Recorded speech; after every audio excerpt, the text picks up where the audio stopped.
E será que quem realmente, digamos, colocou um ponto final na história do Império Romano foram os bárbaros?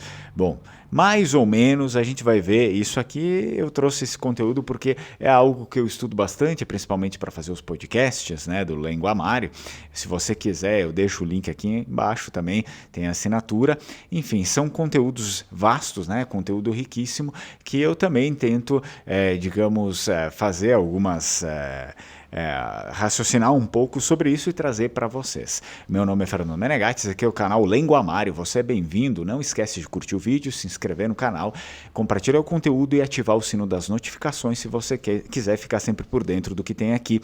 Não esquece também que existe o botãozinho aqui, valeu demais, que você pode contribuir e fazer parte aí dessa vasta rede de pessoas que contribuem para a cultura vêneta ficar viva aqui no Brasil, né, por meio do Lenguamário, obviamente, né? Então, vamos falar sobre isso. O que acontece? Eu cheguei à conclusão, né, quando comecei ali a decifrar a história vêneta, que a Sereníssima República de Veneza foi quem colocou, digamos, um ponto final no Império Romano. A gente precisa voltar um pouquinho lá para trás e saber o que era o Império Romano. Bom, o Império Romano, vocês sabem o que era, né? A maior parte das pessoas já estudou um pouco sobre isso também no colégio, né, na escola, e sabe o que foi o Império Romano. Mas depois da queda do Império Romano, onde os bárbaros começam a entrar cada vez mais na Itália, e obviamente eles vinham em grupos, né? Eles vinham em grupos que derrotavam a elite ali dominante, né? E aí eles passavam a assumir o controle. Isso significa que o governo caía e as pessoas que já estavam ali tinham que começar a viver sob a ótica de um outro governo, tá? O que acontece é que Roma em si, o poder de Roma ainda não tinha caído e caiu muito tempo depois. Significa que os bárbaros, por mais que assumissem o poder, eles assumiam sempre se dizendo os novos imperadores de Roma, tá? E o fato é, eu não vou muito me alongar e fazer, né, entrar muito profundo na história, porque senão vai dar um vídeo de 2, 3 horas. O fato é que eles sempre queriam essa aprovação da própria igreja, né, do clero, e também uma aprovação de pessoas envolvidas com o império antes mesmo, né, de que eles fossem os novos imperadores. Portanto, também bem no início lá da queda ali do Império Romano, muitos desses novos imperadores bárbaros, eles acabavam ganhando títulos ali do Império Bizantino, tá? O Império Bizantino acabava dando um título para eles de não como imperador, mas sim de reis da Itália, porque imperador apenas os descendentes, né, os descendentes das famílias romanas que queriam esse título, né, esse título de imperadores de Roma.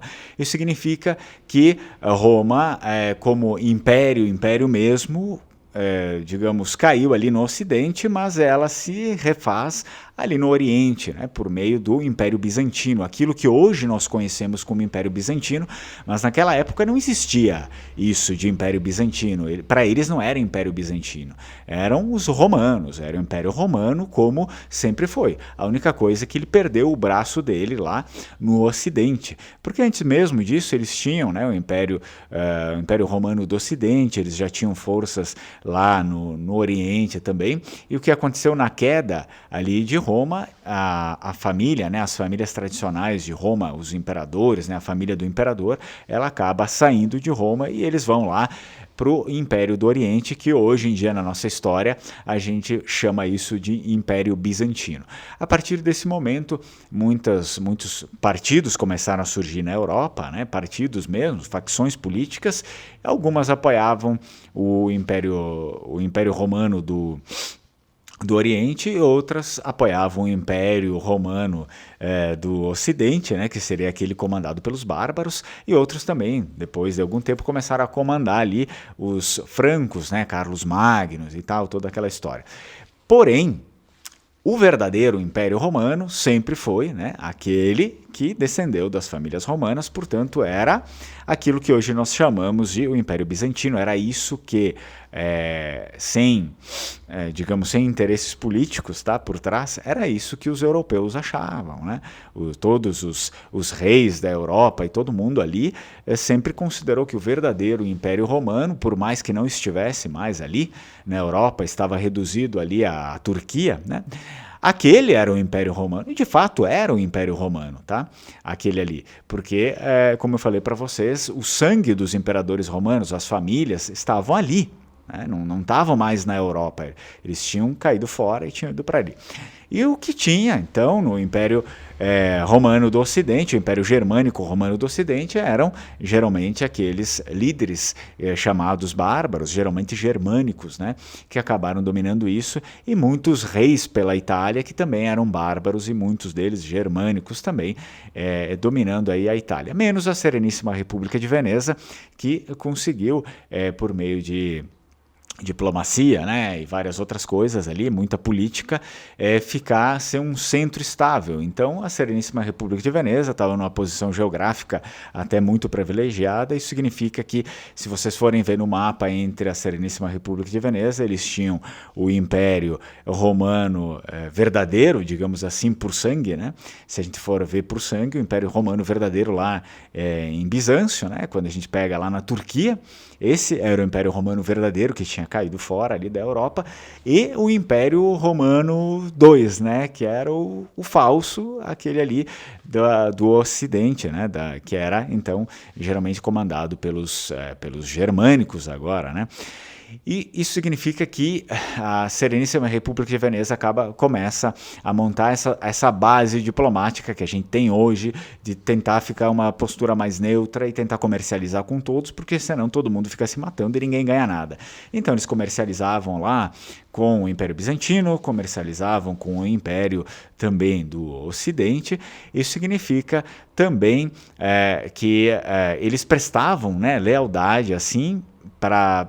Obviamente, lealdade comercial para os dois lados, mas a lealdade mesmo dos Vênetos estava para com os bizantinos, que era o Império Romano. Aliás, muitos, né, tinham essa lealdade com o antigo Império Romano. Era algo assim, mais de... óbvio, existia amarras ali no início, uma lealdade e tudo mais, porque eles achavam que era aquilo, o sistema que ia funcionar, que tinha funcionado até então, e depois, ao passar do tempo, quando eles foram ganhando mais soberania, né? Ganhando mais soberania, mais estratégia política, eles foram meio que se desvencilhando ali, né? Desse antigo Império Romano, até que acaba o Império Romano de verdade, tá? O Império Romano de verdade eu considero, assim como eles consideravam na época, por mais que reconhecessem o Império do Ocidente, e na verdade Bizâncio lá, né? O Império Bizantino não reconheceu o Império do Ocidente por séculos e séculos. Eles diziam que o único Império Romano era aquele ali, por sangue, não aquele lá, que ficou, né, usurpado, e de certa forma, se a gente for ver, realmente, né, e isso também era reconhecido por vários poderosos, vários ducados, vários reis ali na Europa também. No fundo, eles falavam, não, o Império Romano é aquele que está lá agora na Turquia. O que acontece é que, ao passar do tempo, como eu falei para vocês, o Império Bizantino, né? O Império Bizantino, que era o Império Romano, que tinha sobrado do Império Romano, ele começou a perder muito poder, né? Quando eles foram ali para a região da Turquia, saindo da Europa mesmo, eles acabaram perdendo boa parte do seu poder, mas mesmo assim tiveram muitos locais aí que ficaram fiéis a eles. A Sereníssima foi fiel a eles até um certo ponto, né? Depois, quando não tinha mais conveniência ali para ser fiel, eles não foram mais. Mas o que acontece é que eles continuaram, né, sendo fiéis no comércio, sendo também fiéis na política, mas chegou num determinado momento, como eu falei para vocês, que a Sereníssima tinha tanto poder, mas tinha muito mais poder, né, do que o Império Romano de verdade, que era o Império Bizantino, que eles não se sentiam mais na obrigação de ter de dever alguma coisa para eles, né? Tanto que eles se tornaram uma república e não era mais uma província como antigamente era ali do Império Bizantino, de Roma, né? Não era mais uma província. A partir desse momento, os os romanos, né, os bizantinos ali, eles começam a ter que lidar de igual para igual com a Sereníssima República de Veneza e muitas vezes ficaram na mão dos vênetos, né, principalmente em guerras, onde eles pediam ali espólios, eles pediam, enfim, várias coisas, várias tropas, vários navios para que a República de Veneza, né, o Doge mandasse para eles lá, para defender, inclusive lá no dia da queda de Constantinopla, no dia não, mas nesse período da queda de Constantinopla, eles estavam suplicando para que os vênetos mandassem, né, um reforço para eles. Bom, mas o que acontece? O que eu quero falar para vocês é exatamente como realmente caiu esse Império Romano, que era o Império Bizantino, né? O Império Romano ainda estava ali. Eles se consideravam romanos e se consideravam o Império Romano, não o Império Bizantino. Nesse momento, a gente tem que prestar atenção na Quarta Cruzada. Na Quarta Cruzada nós tivemos uma figura muito importante, uma das mais importantes da República de Veneza, que foi o Doge Enrico Dandolo. Enrico Dandolo, ele tinha ali algumas rusgas, enfim, com o Império Bizantino, né, com coisas que tinham acontecido antes. Por exemplo, ele tinha ficado cego em batalha. Se diz que muitas pessoas dali, do Império Bizantino, né, de Roma, naquele período, meio que fizeram coisas contra ele. Tá? Eu não vou esmiuçar isso aqui porque senão demora muito. Aí, quando chegou a Quarta Cruzada, chegou a vez dele também se vingar, né? Se vingar de Bizâncio, assim, tá? O que acontece é que o Enrico Dandolo, na Quarta Cruzada, ele fez várias manobras aí que ele conseguiu liderar os cruzados, mas uma das manobras foi ir direto também lá para o Império Bizantino, ou seja, para o Império Romano verdadeiro, e saquear tudo, enfim, colocar o terror ali.